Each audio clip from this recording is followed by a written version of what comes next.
Welcome back to AU Family Channel, and thank you so much for being here. It truly means the world to have you as one of our loyal listeners. If our stories have ever touched your heart, we are so grateful that you keep coming back to spend this time with us. So find somewhere comfortable, take a slow, deep breath, and let us begin today's story, together. For 3 years, I hated a boy named Marcus more than I have ever hated anyone. He was my rival in everything, the one person who always finished just ahead of me, and I spent half my youth measuring my whole worth against his shadow.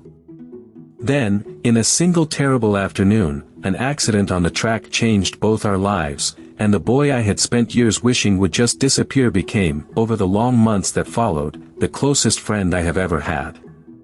This is the story of how the person I hated most turned out to be the brother I never knew I needed, and what a rivalry taught me about the thin line between hate and love. Marcus and I ran track together from the time we were 12, and from the very first race, we were matched. Not friends, never friends, but bound together by the fact that we were the two fastest boys in our whole region, and neither of us could quite beat the other. Every race came down to the two of us, and more often than I could stand, he crossed the line half a step ahead. I would lie awake at night replaying those half steps, torturing myself, hating him for existing, hating myself for not being enough. My whole sense of who I was got tangled up in that boy. I could not be great, because Marcus was always there, being slightly greater. It is hard to explain, to someone who has never had a true rival, how completely another person can occupy your mind. Marcus was in my thoughts more than my own family. I studied him. I knew his times, his training schedule, the way he breathed on the final turn. I built my whole life around the project of beating him, and every time I failed, the failure ate at me for days. I told everyone I hated him, and I believed it. But looking back now, I understand that what I felt for Marcus was one of the most intense relationships of my young life. I had just labeled it hate because I did not yet understand that obsession and connection are so often the same thing wearing different masks. We were not kind to each other. There was trash talk before races, cold shoulders in the hallway, a rivalry that our whole school knew about and half enjoyed. Marcus had a way of staying calm that infuriated me, a quiet confidence that I read as arrogance. I was the emotional one, the one who wore everything on his face, and I am sure he found me exhausting. We circled each other for 3 years like two planets locked in the same orbit, unable to crash together, unable to fly apart, each of us defining the other by opposition. I honestly believed my life would be better if Marcus simply vanished. I was about to learn how monstrously wrong I was. The day everything changed was the regional championship, the biggest race of our lives, the one that would decide who was truly the best. I had trained for it like my life depended on it. I was ready. And on the backstretch, running stride for stride with Marcus, both of us pushing harder than we ever had, I heard a sound I will never forget, a sharp cry, and I turned and Marcus was down, folded onto the track, clutching his leg, his face white with a pain that stopped my heart. He had ruptured something in his knee, badly, catastrophically. And I stood there in the middle of my race, the finish line open in front of me, my rival broken on the ground behind me, and everything went very quiet. I did not finish the race. I have thought about that moment 10,000 times since, and I still could not tell you exactly why I did it, because in that instant I was not thinking at all. My legs just turned. I ran back to Marcus, the boy I hated, and I dropped to my knees beside him on the track while the other runners flew past us toward the finish I had given up. He was in agony.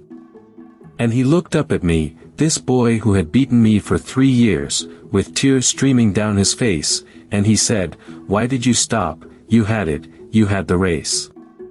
And I did not have an answer. I just stayed with him until help came. I could not have left him. I understand that now. I could not have left him. The injury ended Marcus's running. Not for a season. Forever. The doctors did what they could, but a knee like that, at that age, in a boy whose whole identity was speed, does not fully come back. And I was there for all of it, though I could not have told you why. I visited him in the hospital, awkward and unsure, two enemies suddenly in a small quiet room. I do not know what I expected.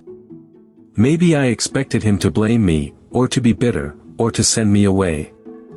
Instead, he looked at me from the hospital bed and he said the thing that started everything. He said, "You gave up the biggest race of your life for me. Nobody has ever done anything like that for me. Why?" And I finally told him the truth, because I did not have the energy left to lie. I told him I did not know why, that my legs had just turned, that some part of me I did not understand had refused to run to a finish line while he lay broken behind me. And I told him something else, something I had never said out loud. I told him that I had spent 3 years hating him, and that sitting in that hospital room I was realizing I had never actually hated him at all, that I had been so obsessed with him, so shaped by him, that the feeling had been something much closer to love the whole time, and I had just been too proud and too young to know it. He was quiet for a long moment. Then he started to laugh, and then to cry, and then so did I. That was the beginning. Over the months of Marcus's long recovery, the two enemies became something neither of us had a word for at first.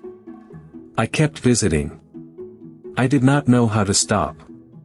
And in the quiet of those hospital rooms and then his bedroom as he recovered, without the track between us, without the rivalry, we discovered that underneath all that hatred we were, astonishingly, the same person.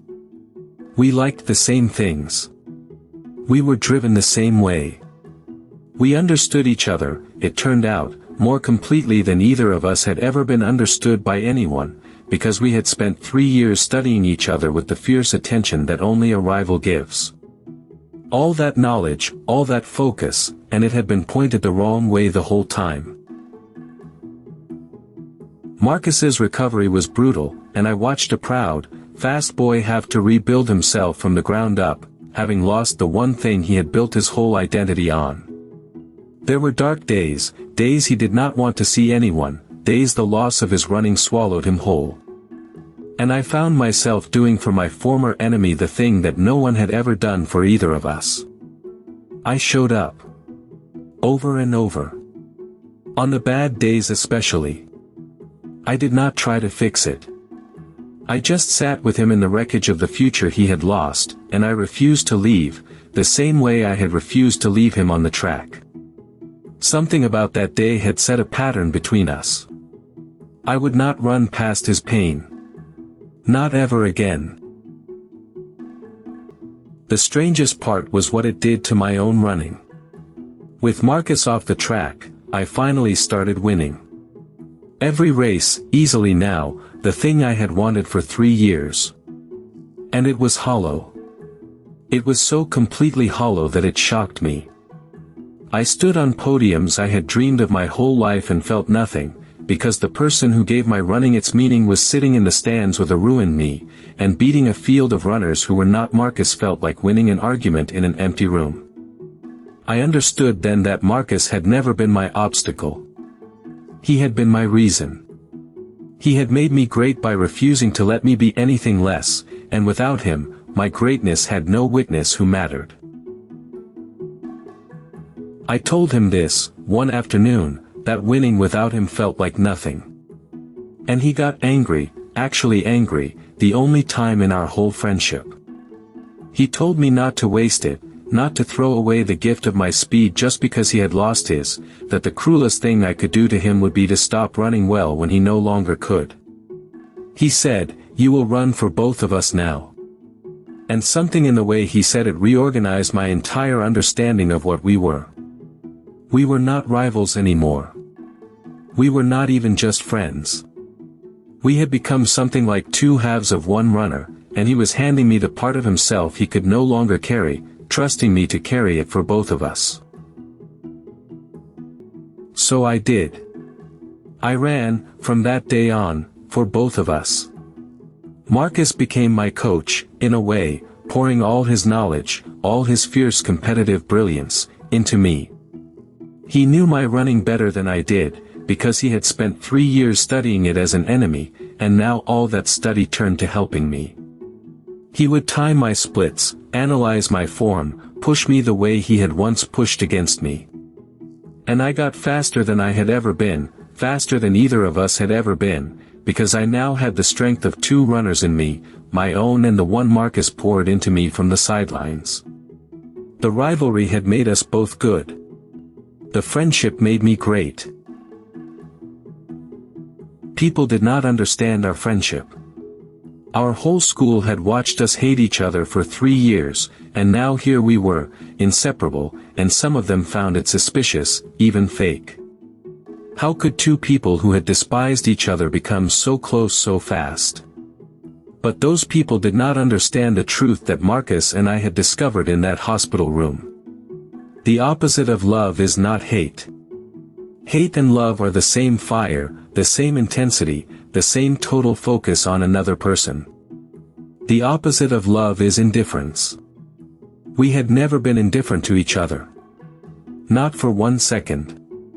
All that hatred had been a kind of love that did not know its own name, and the accident had simply burned away the mask. The low point of our friendship came about a year in, when Marcus fell into a depression so deep I got scared. The reality of his lost future had fully caught up to him. He had watched me become everything he could no longer be, and though he had given me his blessing, some days the pain of it was more than he could hold. He pulled away. He stopped answering. And I felt the old terror of losing him, the same terror I had felt watching him fall on the track, and I realized that at some point, without noticing, this boy had become as essential to me as breathing. I could not lose Marcus. I had spent 3 years wishing him gone, and now the thought of a world without him in it was unbearable. So I did the only thing I knew how to do. I showed up. I went to his house and I would not leave. I sat outside his room and I talked to him through the door, the way you do, and I told him the thing I most needed him to know. I told him that he had not lost his whole self on that track, that the fastest, most important thing about him had never been his legs, that it was his mind, his heart, the way he made everyone around him better. I told him he had made me better, that I was who I was because of him, and that a person who could do that had not lost his purpose, he had just changed the shape of it. It took a long time. But the door opened. Marcus climbed out of that darkness, slowly, and when he did, he was changed, gentler, deeper. He found new purpose in coaching, first me and then, over time, a whole team of young runners. He became, it turned out, one of the great coaches, precisely because he understood loss, understood the fragility of the thing these kids were building their identities on, understood that the human being always matters more than the race. The accident that ended his running made him into something arguably more valuable than any runner, a man who could see a young person's whole heart and know exactly how to strengthen it. The tragedy had not destroyed him. It had transformed him. And I had gotten to watch it happen, from the closest seat in the house. The turning point of my own running career came at the national championship, 2 years after the accident. I made the final, the biggest race of my life, and Marcus was there, of course, in the stands, my coach and my other half. And standing on that line, I did something I had planned in secret. I had written his name on my wrist, small, where only I could see it. And I ran that race with the strength of 2 people, his and mine, and when I crossed the line first, a national champion, the first thing I did was find him in the crowd and point to my wrist, to his name, and he understood. He was on his feet, both fists in the air, weeping, and I knew that we had just won that race together, the 2 of us, the way we had always done everything. Afterward, in the chaos of the celebration, Marcus made his way down to me, moving carefully on his rebuilt knee, and we did not say anything at first. We just held on to each other in the middle of the roaring stadium, two boys who had once wished each other gone, now unable to imagine a single victory that belonged to only one of them. And he said into my ear the thing I will carry forever. He said, "This is better than winning it myself." And I understood exactly what he meant, because watching him find joy in my victory was better than any victory of my own had ever been. We had learned the secret that most people spend their whole lives missing. A shared joy is bigger than a private one. Always. I have thought so much about how close I came to missing him. If Marcus had not fallen on that track, we would have gone on hating each other, probably forever, two boys who could have been brothers passing their whole lives as enemies over the matter of a few half-steps. It took a catastrophe to break us open, to burn away the pride and the fear and the ego that had disguised our connection as hatred. It should not take a catastrophe. That is the lesson I have tried hardest to carry. The people we compete with, resent, define ourselves against, are so often the people who understand us best, the ones who could be our closest allies if we only had the humility to lay down the rivalry and look. Marcus and I are grown men now, and we are still, all these years later, the closest of friends. He was the best man at my wedding. I am the godfather of his children. We talk almost every day. And sometimes, when we are together, one of us will bring up those 3 years of hatred, and we will laugh at the two furious boys we were, so certain we were enemies, so blind to the fact that we were already, even then, the most important person in each other's life. All that wasted energy, all those years spent hating what we should have been treasuring. We got there in the end. But I wish someone had told those two boys, sooner, that the line between hate and love is so much thinner than they believed. The moment I hold on to above all others is not the national championship. It is a quiet one. It is the two of us, years after the accident, sitting on the same track where it all happened, where he fell, where I turned back, just sitting on the infield grass as the sun went down. And Marcus said, out of nowhere, that giving up that race for him was the moment his life changed, that no one had ever put him ahead of their own glory before, and that it had taught him that he was worth more than his speed. And I told him that turning back was the moment my life changed too, because it was the moment I discovered that I was capable of loving someone more than I loved winning. We had saved each other, on that track. Both of us. In a single afternoon. I learned from Marcus that the intensity we pour into hating someone is a kind of gift pointed in the wrong direction. All that attention, that focus, that energy, could just as easily be turned toward love, and when it is, it makes a bond stronger than any easy friendship. Marcus and I were not close despite having been enemies.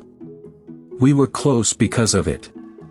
We had earned a knowledge of each other that friends who like each other from the start never have to earn.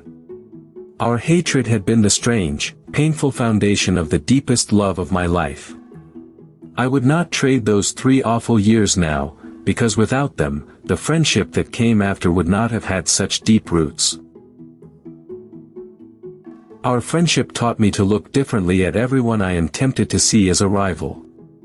Every time I catch myself resenting someone, competing with someone, defining myself against someone, I remember Marcus on that track, and I ask myself whether the person I am pushing against might actually be a person I am meant to walk beside. It has changed every relationship in my life. It has made me slower to make enemies and quicker to see, underneath a conflict, the connection that conflict so often disguises. Marcus gave me that.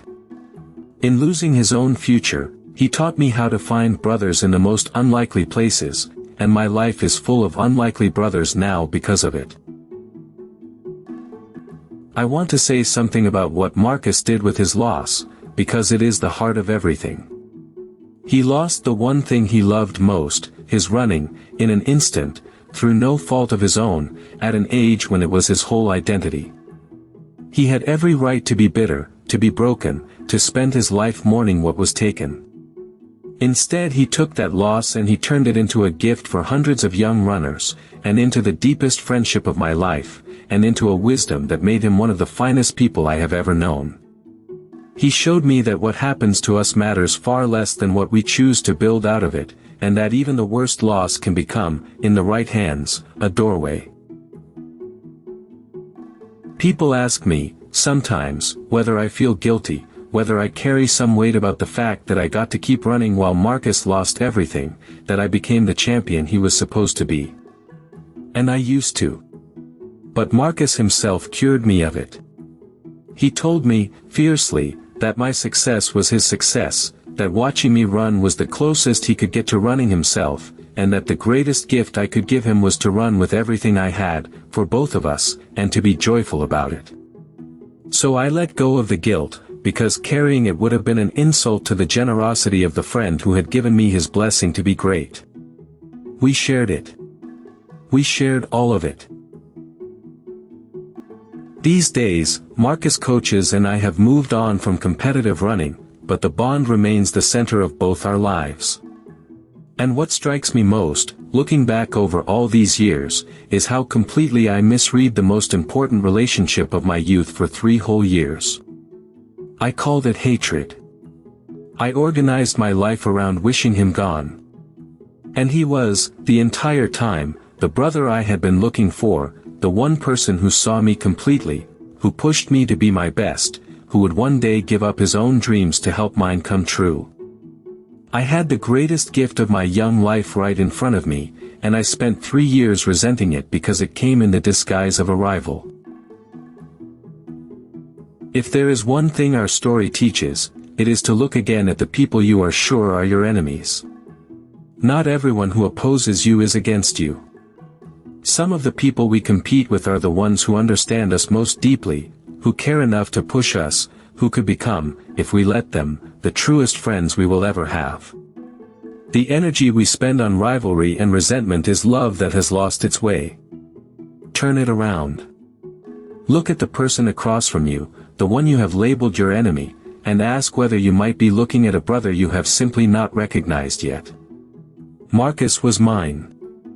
I almost missed him. I am so grateful I did not. I learned that the opposite of love is not hate. Hate is love that has curdled, love that is frightened, love that has been told it must compete instead of connect. The truly opposite thing, the thing to fear, is indifference, not caring at all. Marcus and I were never indifferent to each other, not for a single day, and that turned out to be the seed of everything. If there is someone in your life who occupies your thoughts with resentment, who you cannot stop measuring yourself against, look closely. That intensity is telling you something. It is telling you that this person matters to you enormously. The only question is whether you will keep pointing that mattering toward hate, or turn it, at last, toward love.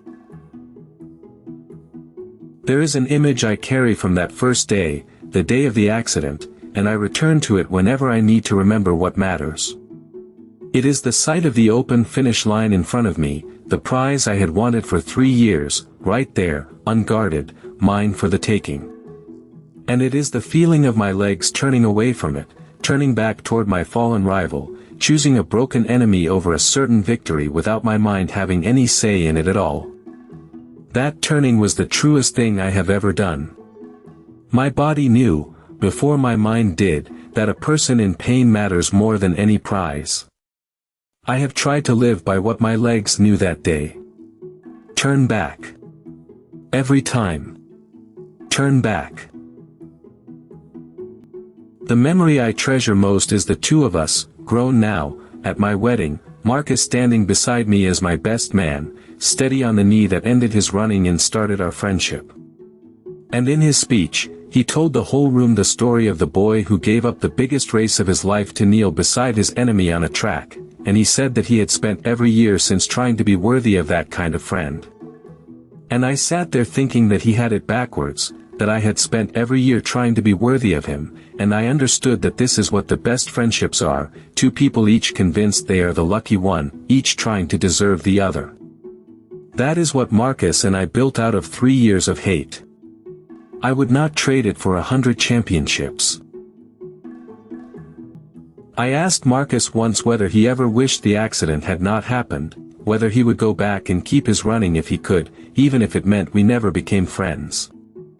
And he thought about it for a long time, seriously, the way he thinks about everything. And then he said no. He said that he would rather have this, our friendship, his coaching, the life he had built out of the wreckage, than the running career he lost, even though he had loved that career more than anything. He said the accident took his legs but gave him his life. And I understood that I was looking at a truly free man, someone who had made such deep peace with his loss that he could be grateful for it. I have never admired anyone more. These days, when I meet someone locked in a bitter rivalry, consumed by resentment for a competitor, an enemy, someone they cannot stop hating, I tell them about Marcus. I tell them that I once hated a boy for 3 years and then discovered he was the brother of my soul. I tell them that hate is just love that has lost its way, and that the person they cannot stop thinking about with such fury might be the person they are meant to walk through life beside. Most of them do not believe me. I did not believe it either, once. It took a boy falling on a track and my legs turning back to teach me. But it is true. It is the truest thing I know. If there is one thing my friendship with Marcus taught me, it is that the people we are quickest to write off as enemies are so often the ones who could become our greatest allies. We live in a world that teaches us to compete, to rank ourselves against each other, to see other people as obstacles to our own success. But so many of those obstacles are actually brothers in disguise, people who understand us, challenge us, and could love us, if only we would lay down the rivalry long enough to see them. Look again at the person you are sure is against you. You may be looking at the best friend you will ever have, waiting on the other side of a wall that only your pride is holding up. I learned that a shared joy is bigger than a private one, and that the truest victory is one you get to give to someone you love. For 3 years I chased the hollow prize of beating Marcus, and it would have meant nothing. It was only when I learned to run for both of us, to share my victories with him, to find my deepest joy in his joy, that winning finally meant something. If you are chasing something alone, driven by the need to beat someone, to prove yourself against them, I hope you discover what I discovered. That everything is better shared. That the enemy you are trying to defeat might be the friend you are meant to celebrate with. That love, in the end, always beats winning. Thank you so much for staying with me all the way to the end of this story. It truly means the world that you are here. If Marcus and our long strange friendship moved your heart, please give this video a like and subscribe to AU Family Channel, where a brand new story is waiting for you every single week. And remember what a fallen rival taught me on a track long ago. Hate is only love that has lost its way, and the enemy you cannot stop thinking about may be the brother you have not recognized yet. So this week, look again at someone you have written off, and wonder if there is a friendship waiting behind the wall. I will see you in the next one.